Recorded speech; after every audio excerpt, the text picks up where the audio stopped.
Hey guys, I have a review today. I know I've been doing a ton of first impressions videos lately, but with this one I kind of wanted to use it for a little while before I did a video on it.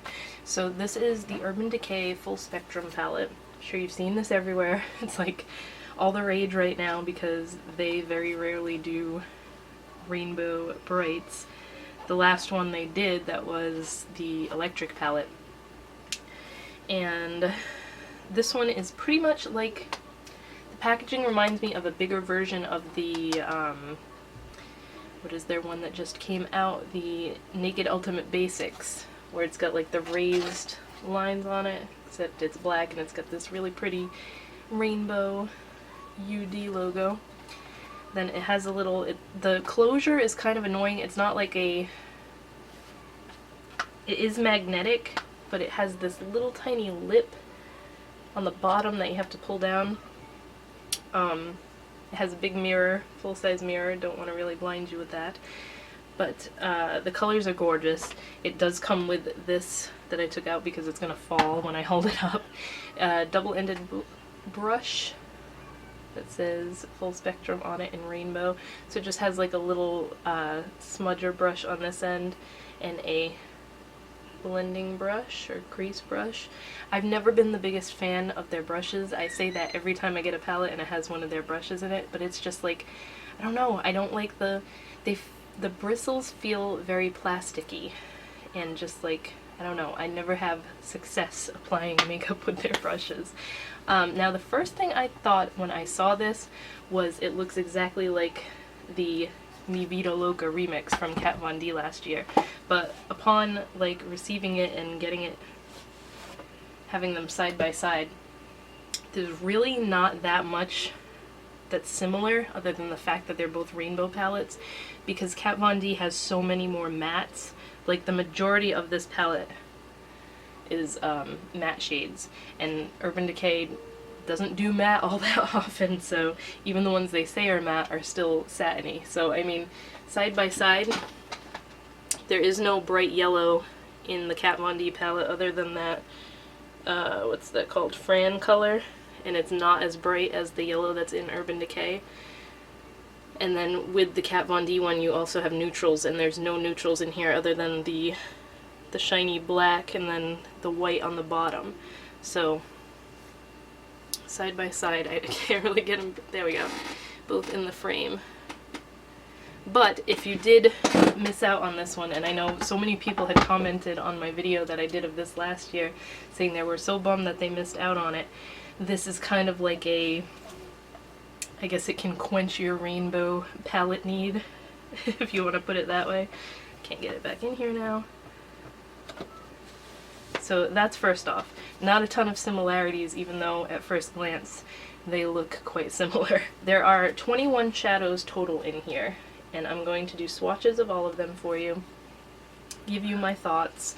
I have been playing around with this for a little bit, so I have my thoughts on each shadow here, but for the most part they're pretty decently pigmented and nice to work with, so I don't really have any complaints, or I'm not bummed out about the palette or anything. So I'm going to tilt the camera. Oh, I can't get the mirror away because I can't bend it back like I usually can with other palettes, so I'm just gonna put it out of the frame so you don't get like the reflections of it on anything. So what I'm gonna do, I really like the way this palette is set up. So you have like a row of 3 pinks and a row of 3 oranges, and then you have the yellows and the greens and blue and purple, and then the white and black. So I'm going to swatch them that way, in columns instead of straight across like this. So the first column, we have Alchemy, which is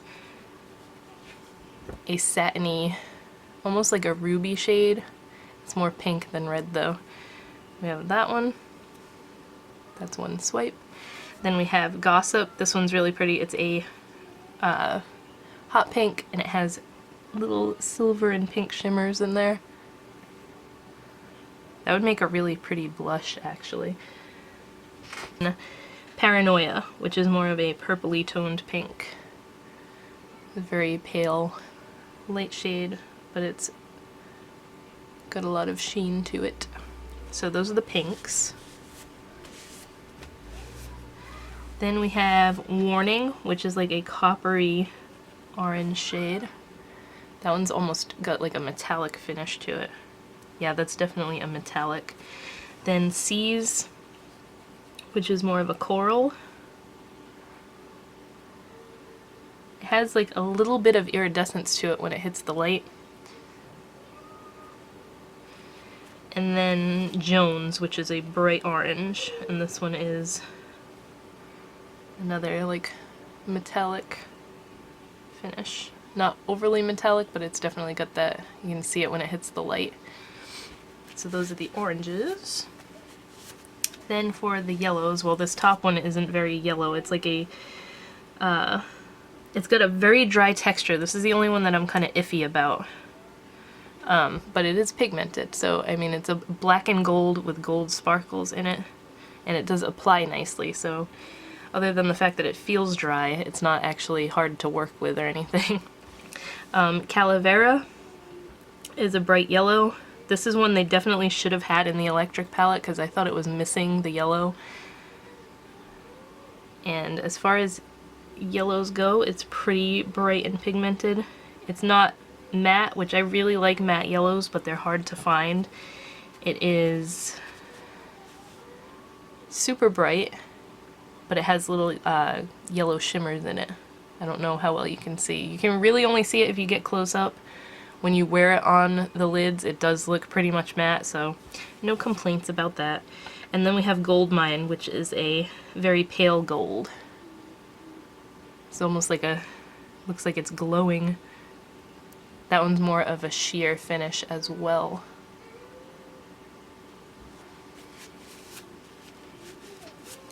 I'm trying to get all the sparkles off of myself now. Then we have the greens. So we have 100, which is a very dark kind of iridescent green. It's got gold shimmers in it, tiny, tiny gold shimmers. Then Hatter, which is a bright matte spring green. It is matte, but it has green sparkles in it. So, I mean, the base of it is matte, but it's got those little green, fine green sparkles that don't transfer particularly well, but it's a really pretty green. And then Mean, which is a lime green. This is like day glow green. I love this one. Super pretty. And those are the greens. Then we have my favorite row here, the blues. Well, I shouldn't say that because I really love the purples too. We have Minx, which is a really dark navy blue that has like violet shimmers in it. So pretty. I'm such a sucker for blue eyeshadows. And then we have Blindsided, which is more of like an aqua. This one is matte, but again, it's like that Hatter color because it has little shimmers in it. That one's one that you kind of have to build, but it's not hard to build. And then Metamorphosis is this cornflower blue. This one is so, it feels like a cream. It's really soft. A little bit powdery, but such a pretty color. And that has a little bit of shimmer in it too.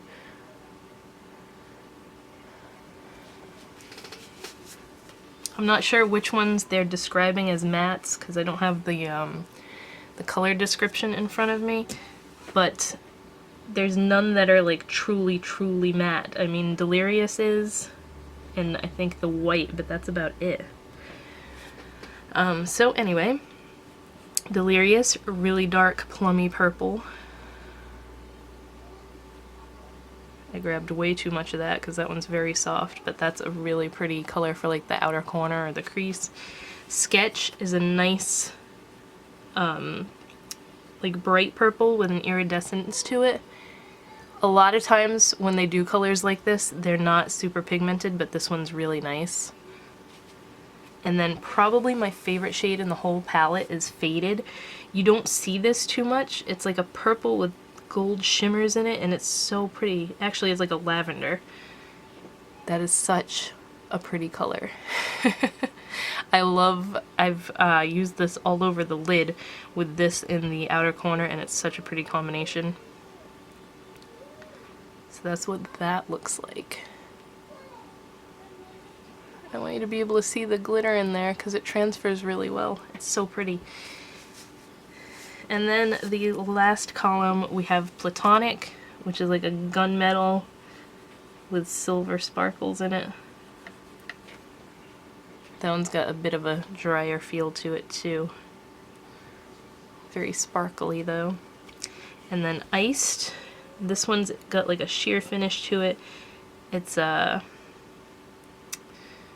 not really white, it's almost got a pink hue to it, but very tiny silver sparkles. And then Bump, which is like, Urban Decay is like so crazy with the drug reference names, but this is just a matte white that's not insanely pigmented, but it's very soft. See what I mean? It's definitely blendable, but this is a white that I would use as a brow bone highlight because it's not like ridiculously stark white, but still gives you that brightness. So that's all the colors. Let me flip the camera back up. Is it a palette that I needed? Probably not, because I have so many eyeshadow palettes, especially lately. I've been reviewing so many of them. But like I said, if you missed out on the Mi Vida Loca last year, you might want to pick this up because it's got a pretty good color selection. I don't think the color selection in here is as great as the Mi Vida Loca, because I mean I can use this for a whole look because it's got the browns and it's got black and white and everything in it. This one, everything is shimmery. You have a couple mattes, but that's it. You don't have like a taupey or brown crease color. But I can't complain about it too much because the colors are so pretty. I love that faded color. That is definitely my favorite out of the entire palette. So it is a pretty, got an awesome array of colors. But this is definitely going to be like your brights palette, and then you have to pull something else in if you don't want just a full-on color rainbow look, because you're going to need that like a brownish color for the crease or whatever. But I do like it. I have been using it. I hope you guys enjoyed my little review of it. I got mine from Ulta, I think. Did I get it from Ulta? Yeah, I ordered it from Ulta, but it is now on Sephora and of course the Urban Decay website. So I hope you guys enjoyed this, and I will talk to you in my next video.